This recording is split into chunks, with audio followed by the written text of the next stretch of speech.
let's take a look at the garden in August to see what has grown in 1 month. I am always amazed how things burst open. First thing on our tour is the sunflowers with our summer squash. Now I put the summer squash on poles, and then I have to be honest, I forgot to come back out and continue putting the summer squash up the pole. And they've kind of expanded out more than I wanted them to, but they're still doing really well. There's still quite a bit of air going on, and there are lots of flowers. Look at here. We've got a yellow summer squash ready to pull in about a day. We've got lots of pollinators, lots of bees. We have more sunflowers. Check out the bee in the sunflower. Continuing on is my little miniature pollinator garden. I started this last year with plants that are perennials, and I made sure to have fragrant, colorful plants like the bumblebee bush, lavender, so that lots of different pollinators will be loved. And I don't have to replant this. I can go ahead and have this come out every year and be something very supportive for my garden. I like to put it on the edge of my garden because it actually protects things from coming in, like pests and animals that don't like to smell these kinds of things. It's a great defense, and it brings in the pollinators. As we round the corner, we see this beautiful trellis. This is the first year I've had this trellis in place. And I put summer squash on the outsides, and I put cucumbers in the middle. I have been so pleased with how the cucumbers have naturally started growing on their own in this trellis. I have barely had to touch them at all to give them direction. Where normally with tomatoes and pumpkins or other things that I like to trellis, I have to actually help it go up the trellis. These guys haven't needed my help at all. Very hands off. This year, what I've noticed with cucumbers is that it's been so hot in my area that the cucumbers are really struggling to even come out. But the Armenian cucumbers, which really are squashes, are doing excellent. So I'm still crossing my fingers that I'll get some regular cucumbers for some pickling. But this year has been a hard year for cucumbers.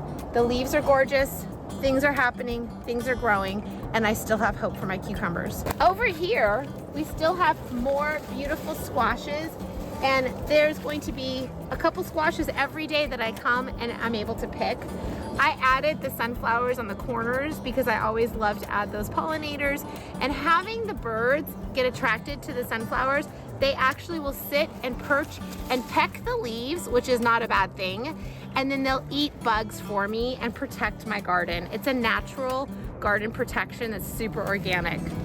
Going into my newest garden beds that I just planted out for the summer, we noticed that the arch is starting to get filled out by some of the cucumbers. I have long beans growing, and long beans look like this. So we've got some long beans growing, we've got peppers, we have a few eggplants and some tomatoes. These beds have been struggling because the soil has not been its prime. Even though I used organic soil, I bought the top stuff, you never really know what's in a bag. And when I put it in, I knew immediately that this soil had some issues, and I'm gonna take about another year or so to build the soil up to make it fantastic. And that's something that you can do. Check out my amendments video so that you can see what type of amendments to add for every season of gardening. And don't be discouraged. I think that's the theme for today. Don't be discouraged when things aren't exactly what you think. In a garden, there are different superstars. So let's pick the superstar for today. Today, the superstar is gonna be the long bean. And I got another superstar. I've got this beautiful cucumber that is growing cucumbers. It's right here. This time of year, it's really important to keep up with your basil. This basil is starting to flower. If you want to continue to use your basil, you need to pluck it in between the two big leaves, and that will help it continue to bush out. Use these amazing basil for some pesto today. Add them to soups, to salads, to anything. It smells so good. And then you keep your garden growing. You keep your basil going for as long as possible until it gets really, really cold. Next up, we have our wild, crazy winter squash. I planted out pumpkins on this side and winter squash on this side. And yes, I did plant them very close together because I knew I had a trellis that I was going to be training them going up. Some of them have spilled out, and as you can see, check it out. I think this is a winter squash right here, a spaghetti squash. And I have another one there, and I have a pumpkin started over there. But this allows for airflow to happen, and when all the flowers have an availability for the pollinators to get them and to pollinate, then I'm probably gonna get some more fruit. So this is my little tester garden with how many winter squashes I could fit. What do you think? Am I crazy? Next up, let's check out our long beans. One of my favorite things to grow every year. This year, we had more struggles with long beans with aphids and ants and stuff, so I just kept spraying them down, and I used worm tea, and that seemed to really help.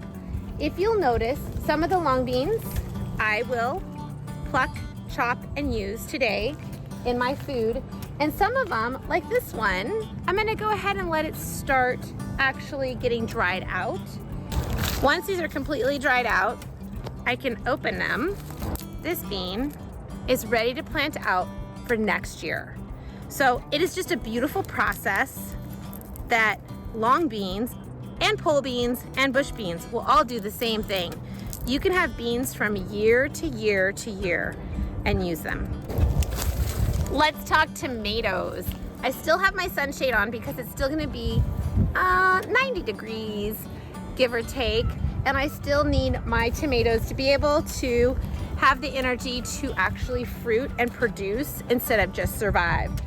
My tomatoes are at this point about 6 to 8 feet tall, and they are enjoying the trellises. I'm still giving lots of organic rev once every 3 weeks and some fertilizer to keep them going, but they're looking really good even through the heat. I harvested a huge basket yesterday of tomatoes, and I'm enjoying those. So let's just take a quick glance at what the tomatoes are looking like in August.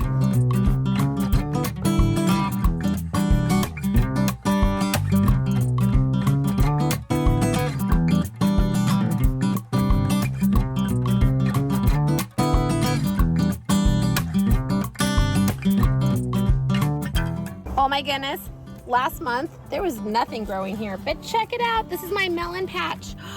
A baby melon, another baby melon. I got another one right there. I cannot wait. I'm really excited about having these in my raised beds because last year when I had them in ground, they got critters and critters enjoyed them. And so I'm excited that this is going to stop critters from attacking my melon before I'm ready to eat them. Super excited. These sweet potatoes look crazy. They need about another month before I'm going to go ahead and harvest, and I can't wait to show you that in a month. But they're doing great, and they're growing, and they're overflowing, and I'm excited to see our first sweet potatoes for the season. Now we're gonna go to the more established part of my garden where I actually have 5 raised garden beds that I started about 3 years ago, and the soil in all of these beds are just fabulous. Whatever I plant in them, they just grow, and I add to them every year. So I have that, like I said, in the amendment section, but here we have eggplants. They're the small, skinny eggplants that are the Japanese style. They're gonna be growing for the next few months, and I don't have to wait for weeks and weeks for an eggplant to be ready. Every few days I come out and I grab some eggplants. It's absolutely amazing. I love growing in a very intensive manner, and I love using my companion planting. So if you wanna know more about companion planting, check out the YouTube video I have on that. And companion planting basically means that I have herbs and flowers with my veggies, and they all help and support each other. And as you can see in this bed, it can look a little overwhelming, but oh my goodness, everything is loving each other, everything is growing, everything is protecting, everything is thriving. The space is being protected, the soil is being protected by the plants, and it's just a really good combination of things. This basil in particular is so happy. The marigold is so happy. I planted 1 basil, 1 marigold.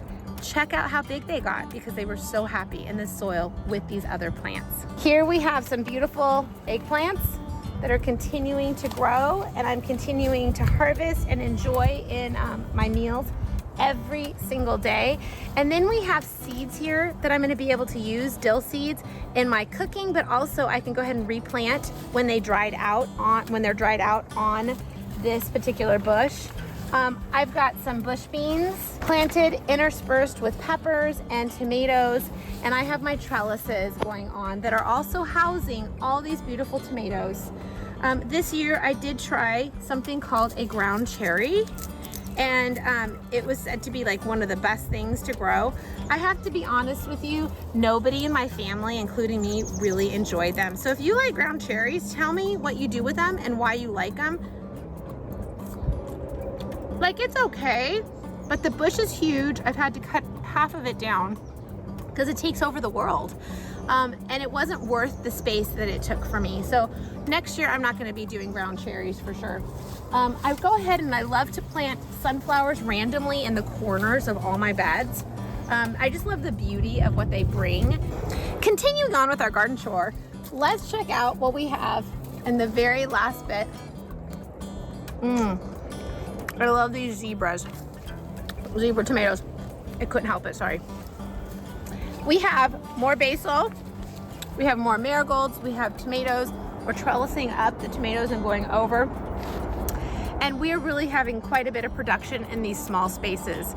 So this is the garden tour for August 2024. Thanks for joining me, and I hope that this inspired you to grow things more intensively closer together, to realize that when there are mistakes or when there are things that just don't grow, it's okay. There are superstars in your garden that you can depend on or you can look forward to every year. And there's some things that you looked forward to the year before but just aren't making it. That's okay. It'll be great another year. Don't down yourself. Enjoy your garden. Breathe, smell.